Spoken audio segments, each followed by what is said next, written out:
Welcome to Startup Grind. Startup Grind is the world's largest community of startups, founders, innovators, and creators. We host thousands of events, but more than that, Startup Grind is a community. We bring like-minded yet diverse individuals together to connect, to learn, to teach, to help, to build, and to belong. We do this daily through our local events, flagship conferences, startup programs, online media and content, collectively reaching over 3.5 million individual entrepreneurs worldwide. Our community spans over 600 chapters spread across more than 125 countries. Every year, we hold two conferences, one global conference which is held in Silicon Valley and the Europe conference which is held in London. Many have wondered at the strength of our community, but our values, the beliefs that guide the members of our community. We believe in making friends, not contacts. We believe in giving, not taking. We believe in helping others before helping yourself. Now, to start up Grand Asaba. Startup Grand Asaba was born from a desire to connect and organize entrepreneurs in a manner that empowers them to grow, leveraging on the resources available within the local ecosystem and the partnerships available through Startup Grind Global Systems, truly helping the entrepreneurs to connect with the relevant resources to build and to scale globally relevant businesses. We are a think tank of homely entrepreneurs adopting technologies to grow our businesses. I am Daniel Uday, and I welcome you all today.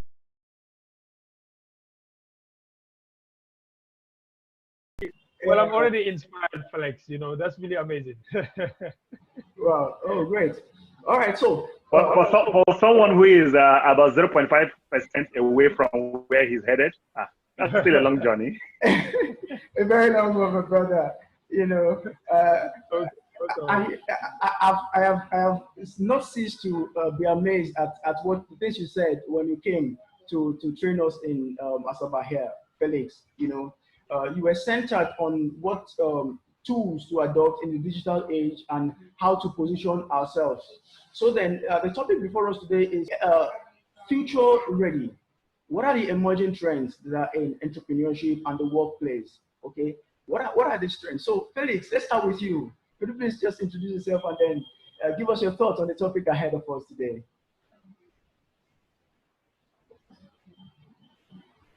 Yes, Felix. Thank you very much to just put me up into this. Let me say this, that first and foremost, we were preparing for the future of work. And how so? Let me start with the idea that first and foremost, we became aware based on the surveys and reports that were being made. Uh, and before now, as at 2018, the last report, we got quadrants, the World Economic Forum Future of Work put Africa in a quadrant, and majority of the African countries were within the quadrant of low exposure and low capacity adaptation. That for us, when thoroughly reviewed, gave us a slight window. It gave us a slight window to catch up with the rest of the world. And of course, one of the strategies that could have helped us catch up with the rest of the world is the fact that we could have leapfrogged the technologies that are already happening in other parts of the world, to be able to get Africa at par with most of the world and global economies. Now, but I think what has happened in 2020 was that based on the fact that we had those reports and some of the surveys that have been carried out in Africa on the future of work and how businesses are going to change over time, we were looking at a situation whereby we had a period of 3 to 5 years to be able to move within this spot. But the COVID-19 situation has in some way brought this a little earlier to us. It maybe arrived a little earlier, giving us little or no room, but to just adapt as fast as we can. And so we're looking at a situation whereby we need to adapt fast in order to catch up social economically in Africa. And what this has done for us basically is the fact that it has given us another dimension. If you had a strategy you were working with before now, we need to change those strategy. Let me give you an instance.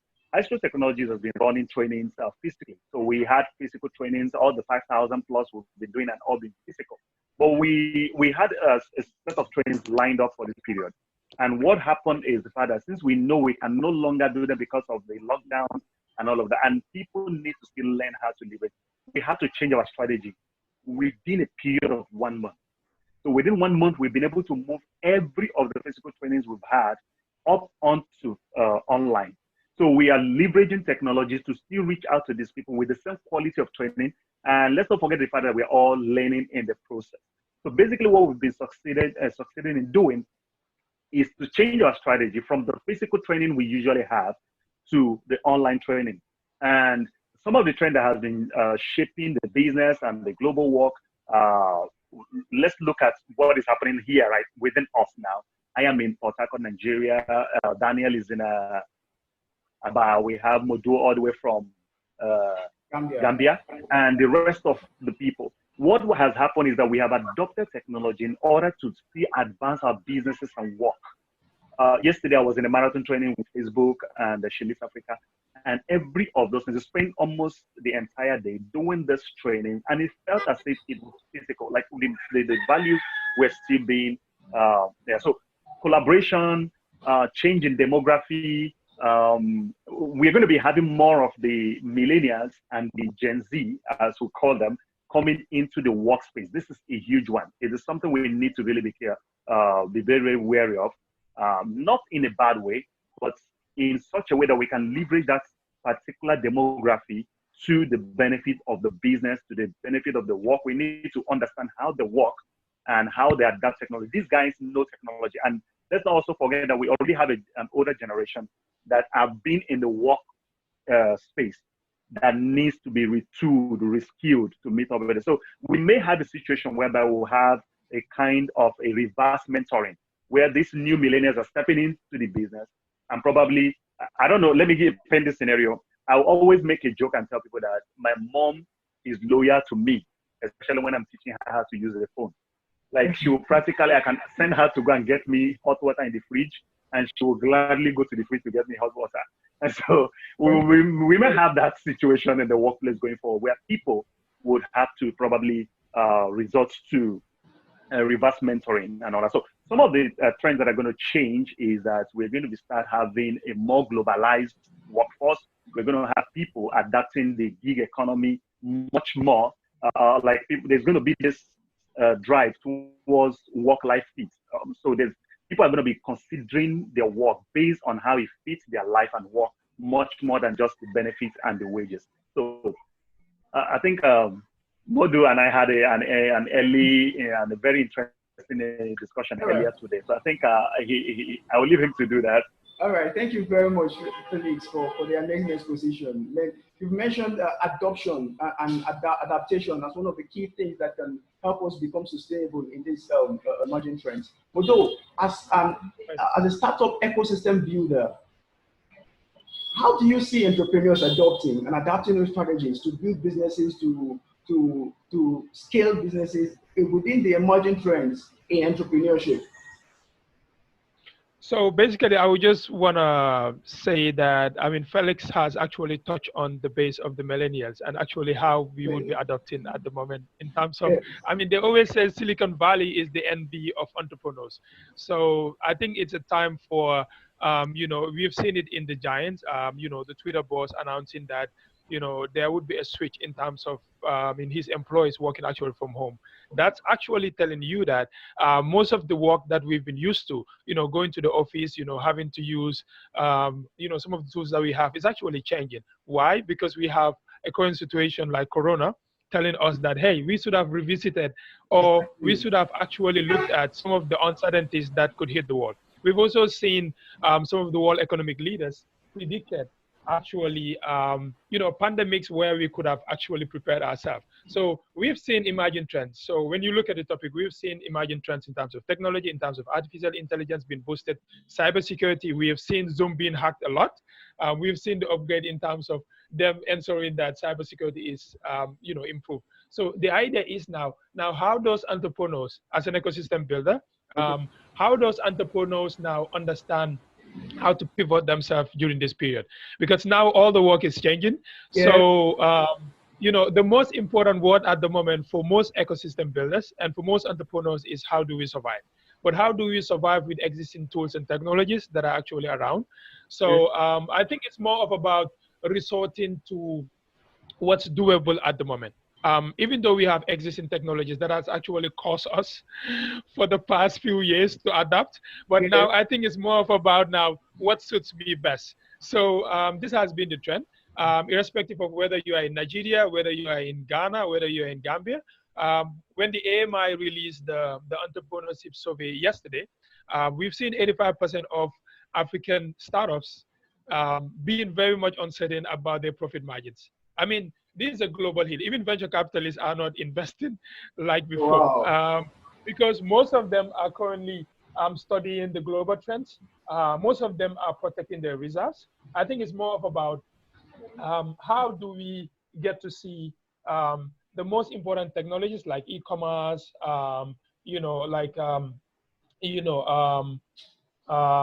Zoom, some of the tools that can actually help us leverage on the existing workforce that we have. These are the trends that I think most entrepreneurs are trying to use to get to their customers, because there has been a big margin in terms of how do I get closer to my customers.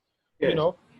If I were to host an event like you, I'm sure you must be pretty much sure that if I were to now send a sponsored deck to a potential sponsor, it's completely going to change. How do I get them to sponsor an event right now, knowing pretty much that everybody is hit, so we are more going to be in a situation of having to build a community, having to understand each other.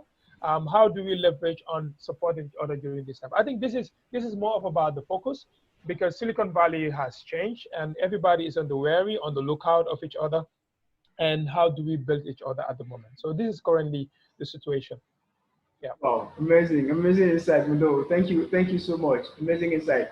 All right, now considering the fact that one of the hallmark of the emerging trend is collaboration in the workplace, and as Felix pointed out, a change in demographics, and then what will you say is mentioned something about reverse engineering? Is that applicable when it comes to entrepreneurship, or are we never going to experience something like that, since those that have gone before us are well versed and knowledgeable in the field of engineering, of entrepreneurship, unlike when it comes to the workplace where new technologies has to be adapted, and the younger person is able to easily learn that and then teach it to the others.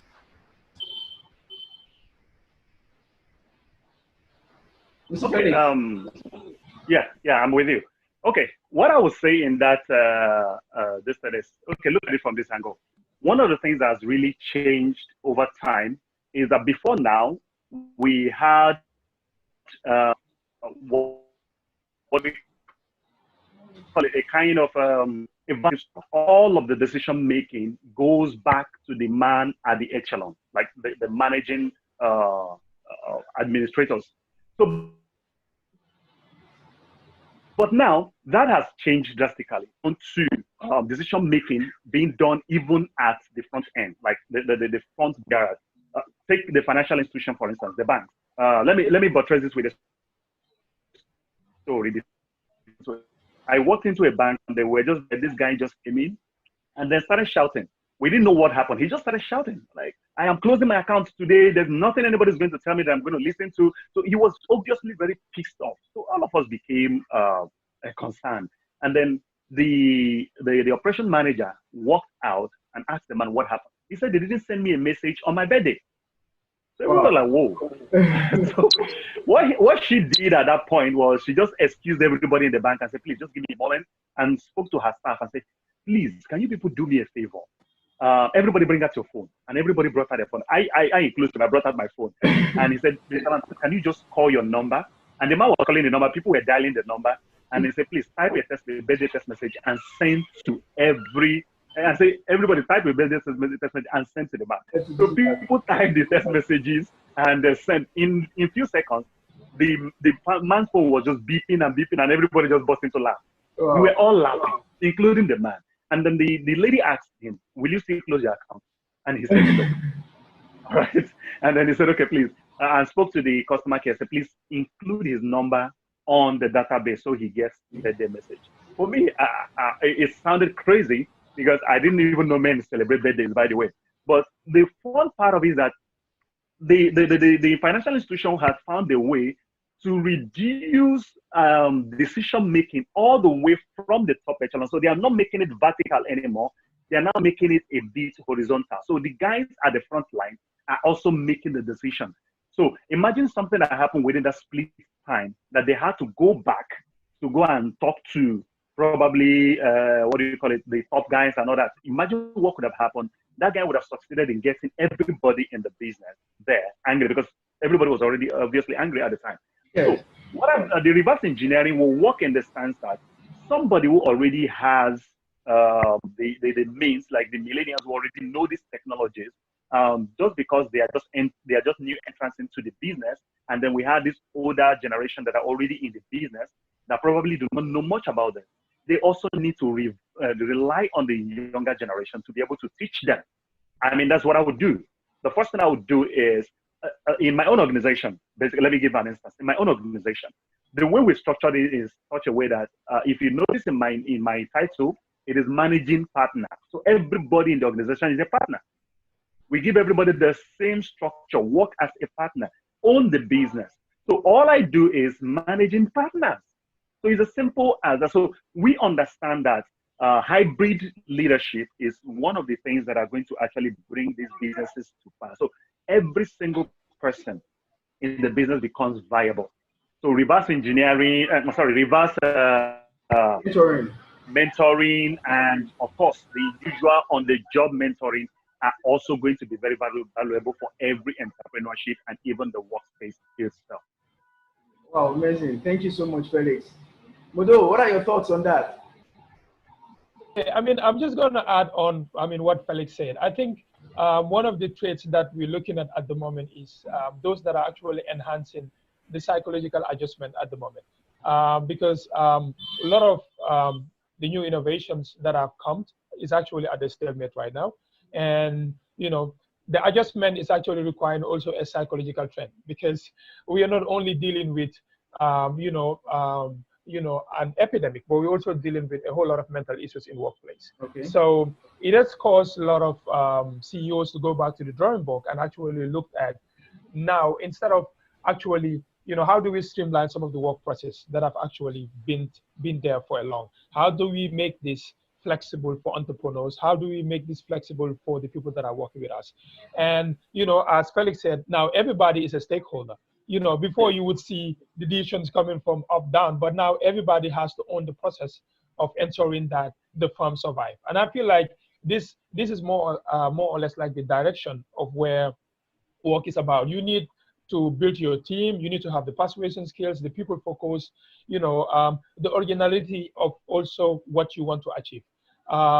So, I mean, when you look at it across Africa, there has been a challenge. I mean, Africa is still, picking up. Felix actually mentioned it earlier in terms of Silicon Valley. We are actually behind, even though a lot of investment. We'll take an instance of Nigeria, which has actually got up to millions of dollar investment across Africa from investors, which is amazing, because I mean, this has been a challenge. How do we get people from the outside to actually invest on, businesses that are actually in Africa? Yeah, so I think Africa has been looking at the trends. We've been also studying. The only thing is we were more focused, for those that have been building an ecosystem, we were more focused on closing the gap, ensuring that whatever is doable outside is actually also doable in Africa. But then when you look at the epidemic situation, it has also caused us that we were not actually that far off. It was just an issue of mentality of African startups. Yeah. So look beyond the future, and it's about how forecast. If you don't have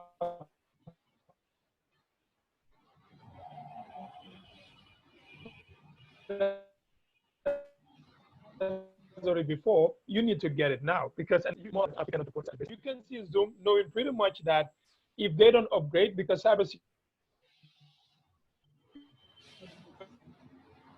is hitting, the platform that we're using right now is being hacked. meaning so some businesses are emerging because there are opportunities, and some businesses are failing because they were not prepared. So cybersecurity is a business right now because they know that there are a lot of people doing online transactions. Okay. So I mean, if I'm a cybersecurity personnel, it's the best solution in the COVID-19. So meaning that the businesses are a bit more diverse in their houses using internet connection to actually speak to their colleagues, to actually meet clients, to do email marketing. So this is the trajectory. I think it's more of the whole community watching. There's a whole you on the way that you perform. So these are things that we need to look at. So at every stage at the moment, for every entrepreneur, you need to upgrade. You need to look at because it's not a period of I am okay. It's a period of I need to survive. The strategies that I need to have need to adapt to what's gonna come because we are uncertain. I don't even know what's gonna happen tomorrow. I don't even know whether Zoom will be available tomorrow. I don't even know, like all these things are uncertain. So it's more of about, so Zoom knows that. That's why now they're upgrading. You've heard it from Bruce at the initial stage.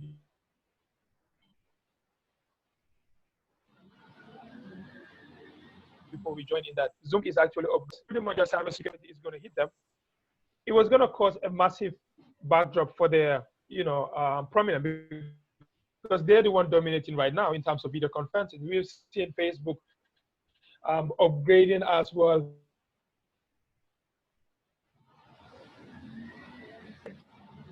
Let me add a little to. Okay. Okay. Let me add a little to that.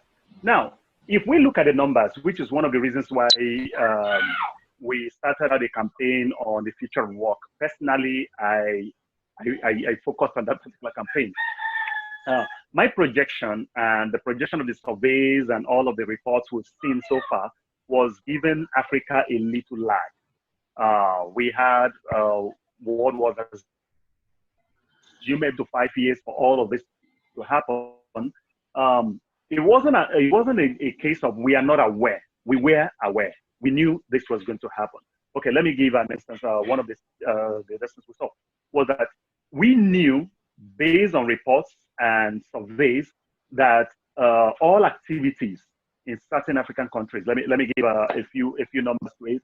Every work activity in South Africa, for instance, was susceptible to 41% of automation. And the numbers even goes higher for other countries. Ethiopia was about 44%, Nigeria 46%, and Kenya went up to 52% of every job activity whatsoever. Wow. They were all susceptible to what? Automation. So we knew that this was where it was going to go. But what we were relying on was the fact that we had a little time, we had a little window. We have 3 years, we have 5 years to go, so we can prepare and start working towards that. So most of our campaign was based on this. But what has happened is COVID-19 has just found a way of dropping it on our lap, like, guys, this is here and now. So the good thing about Africa is that we are enjoying one of the advantages in a demography distribution. Africa has one of the youngest demography so far. It's estimated by 2030 that Africa should have the African workforce, the work age bracket should be about 2/3 of the entire world population. So Africa alone has about 2/3 of the world work age population. That's quite young. So it means that we have people who, if we expose them to the technology, if we work on getting the educational system to be revamped, to re-strategize and bring a way of both the entrepreneurs themselves, probably investing in on-the-job training, because most of this demography we are talking about, the Gen Z and the millennials, which falls within this age, are people who are not mainly concerned about, remunerations and fast paychecks as a motivation for job. They are more concerned about how their job and their life fits. Look at the adoption in a gig economy, for instance. Even some people run the gig economy as if it is, you ask them, I say, I'm an entrepreneur. So how are you an entrepreneur? I work on the gig economy. And most of them I have actually taught are people who deliver services, skilled services on Upwork, Fiverr, and Freelancer, and many others. So generally, our work has been more of a B2B and a little B2B and more of B2C. So entrepreneurs in Africa can leverage this. And just like Modou mentioned, the investment, let me give you a figure. The investment into Nigeria alone, the IT sector of Nigeria alone in quarter three of 2018 was approximately 33 million US dollars. That's approximately 13 billion naira in just quarter three.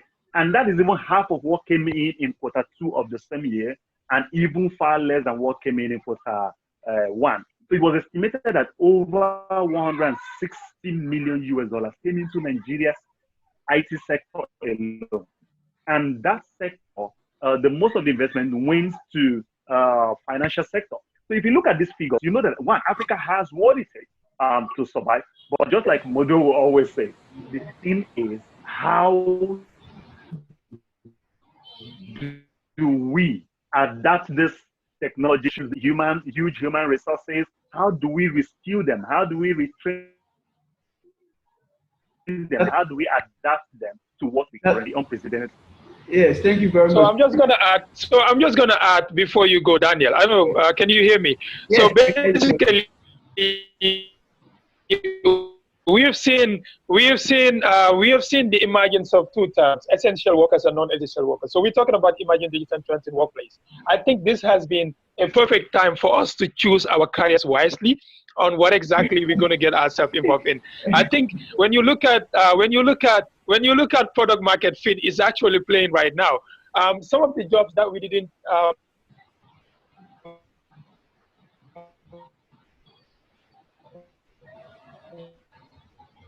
Okay.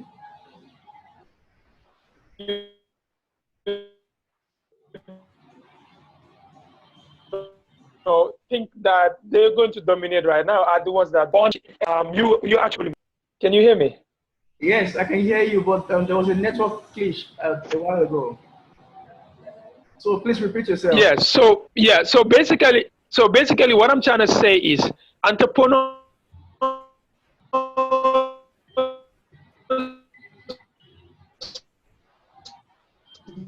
that are solving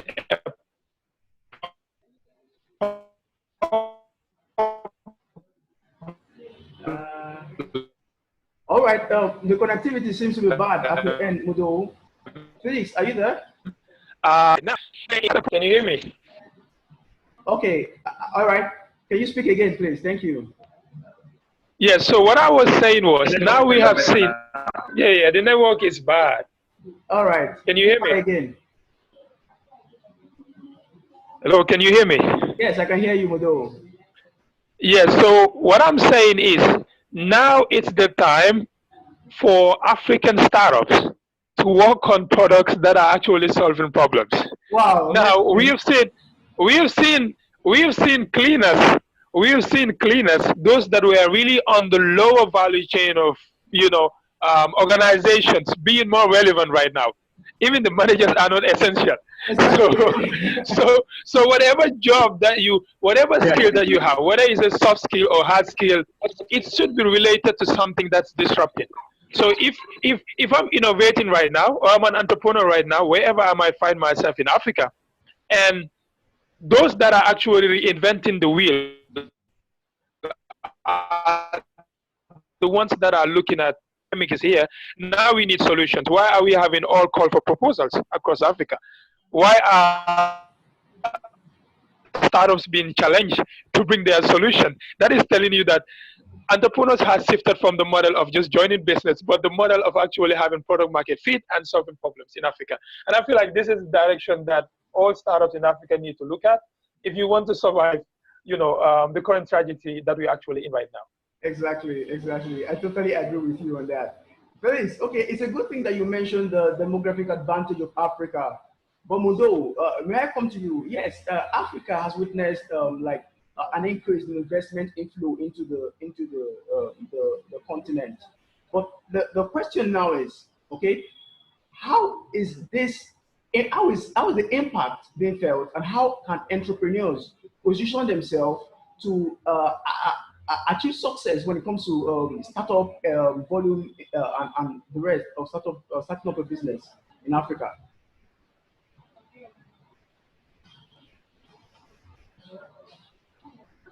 Are you there? So the key thing that I would like, can you hear me? Access to finance. Oh, the network is bad. Okay, I can hear you. Please go ahead. Yes, so access to finance has been one of the major challenges for African startups. Okay. And the reason why we have access to finance issues is because we didn't have a lot of scalability for most of the African startups. In fact, most of them were actually going off after the trajectory of 2 years because scalability was a problem. But guess what? Even before COVID-19 came, the amount of investment that came and Nigerian startups dominating, we have seen the other parts of Africa, a bit concerned why was investment actually coming to West Africa. I think West African startups were a bit more, because, well, we were more, you have a lot of Anglophonic countries that were pretty much connected to Silicon Valley. And it was more of about how we were ready to position ourselves to communicate with the external market. So this has been the major challenge. But I think now, if you look at most of the engineers that are working in Microsoft and these big giants, these are actually African engineers. They are not Europeans right now. They are not Europeans. These are African engineers. So meaning that the innovation is coming from here. The only thing is, how do we stabilize the skills and resources that we have to take opportunities in the emergent workplace opportunities that are coming. So it's more of about, it's not only for startups, but it's also more of about governments. We've seen Paul Kagame mentioning it in one of his statements recently, that it's more of about governments structuring their policies towards ensuring that the skills that they actually introducing is what we're looking at in the future of Africa. Okay. So this is the trajectory right now. And I feel most of the African startups, it's time for them to now be ambitious, not to actually look within their vicinities, but to know that you can actually go global. I think it's time for us to start taking our businesses global. Going for pitching competitions.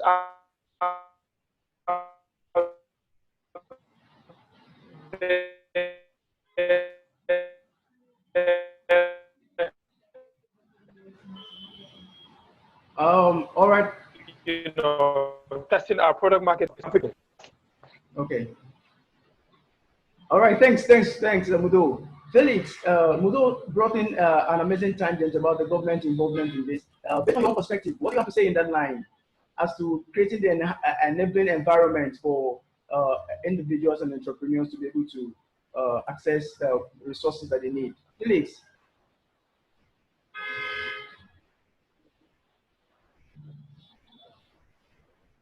Can you hear me? Yes, we can hear you okay. now.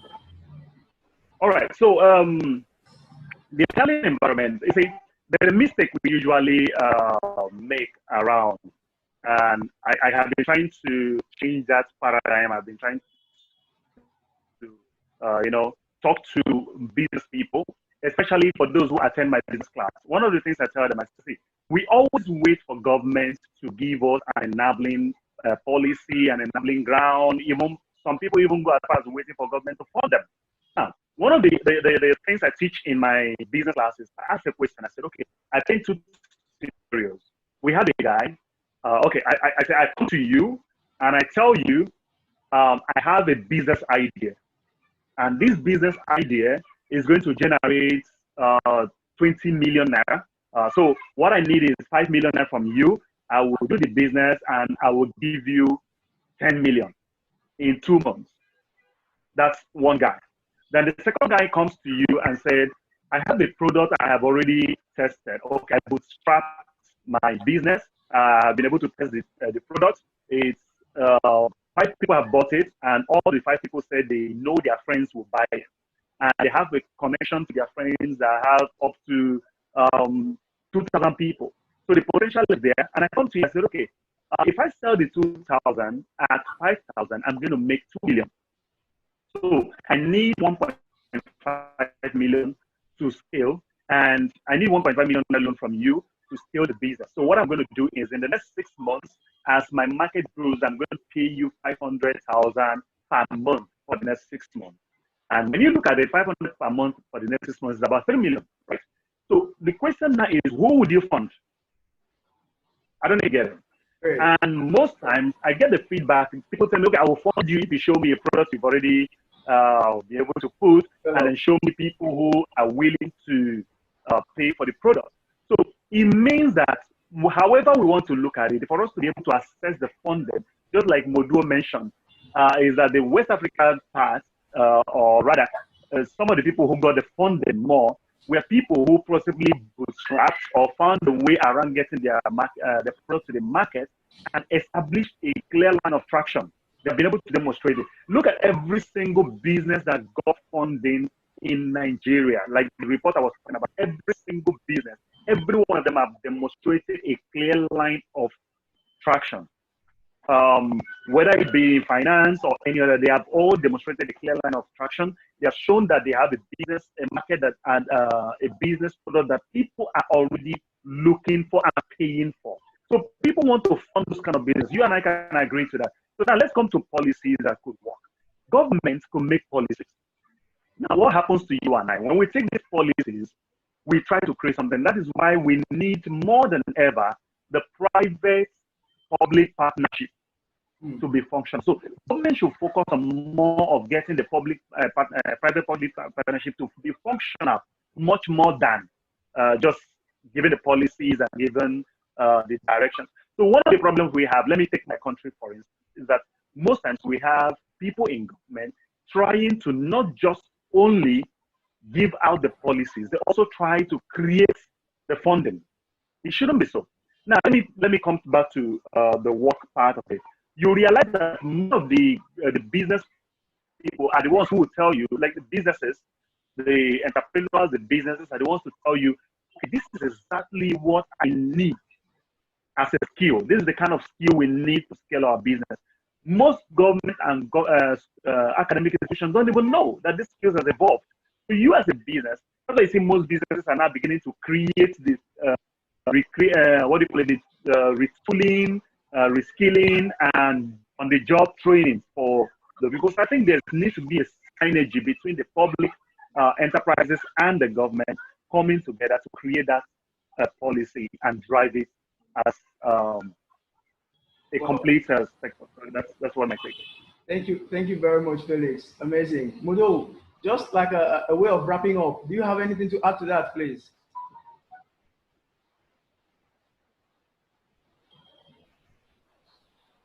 Would like to hear your final thoughts, Modou. You are muted.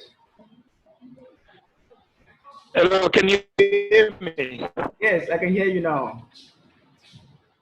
I'm just gonna this is a very exciting time, and I think Africa is definitely the future in terms of Silicon Valley, and in also getting a lot of traction. I think if you look at the demographic also in terms of mobile penetration in Africa, I think it's pretty much now getting closer to the other giants. So which is telling you about the ambitiousness and the connection that we have with technology.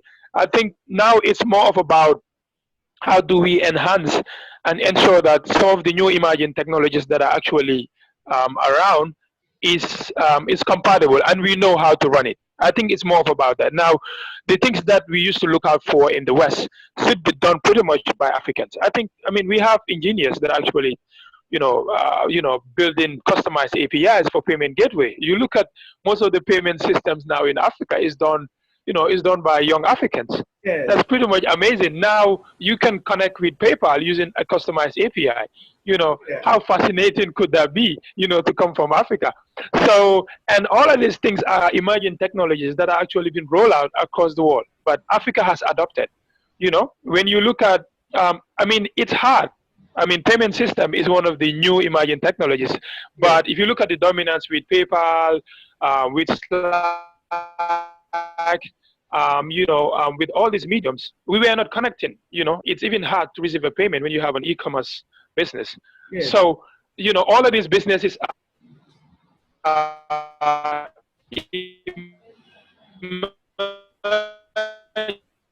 in trends, but and we've seen mobile money, the M-Pesa model, in Kenya,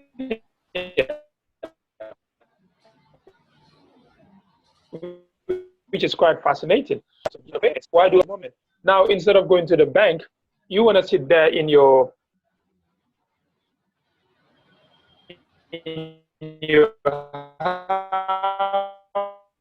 house and make transactions. Certain countries in Africa, the people that have access to finance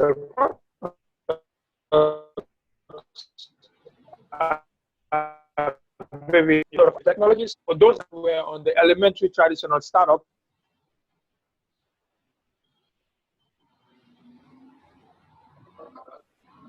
It's time for them to do it. Your mic is low, Modou. I don't know if you can hear me. Your mic is low. So, yeah, what I was saying is, if there's any traditional startup in Africa, we've seen that in Gambia here, where most of them were not pretty much techie, but now they are forced to adapt. That's how disruption happens. You can see, small startup disrupting big giants, because your product market fit is actually amazing. So I think it's more about being self-conscious, about adapting to the new realities. If you are a startup, if you're an entrepreneur, it's time for you to be self-conscious. Don't always feel very naive that, oh no, my business is small, I need to start, I need to continue reaching my customers through using a transportation. Try using e-commerce platforms to sell, because people don't have time. Corona, nobody goes out in it. Nobody even leaves their houses. There's a whole lot of lockdown. So you might want to go online and say, oh,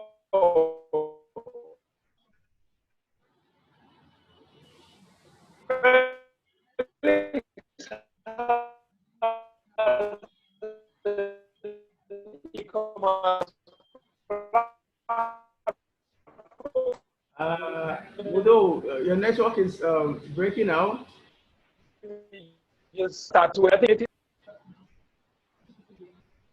All right, thank you, Modou. At the latter part, the network was connectivity was poor, but thank you very much. And I want to appreciate you for coming on the call with us today, Modou.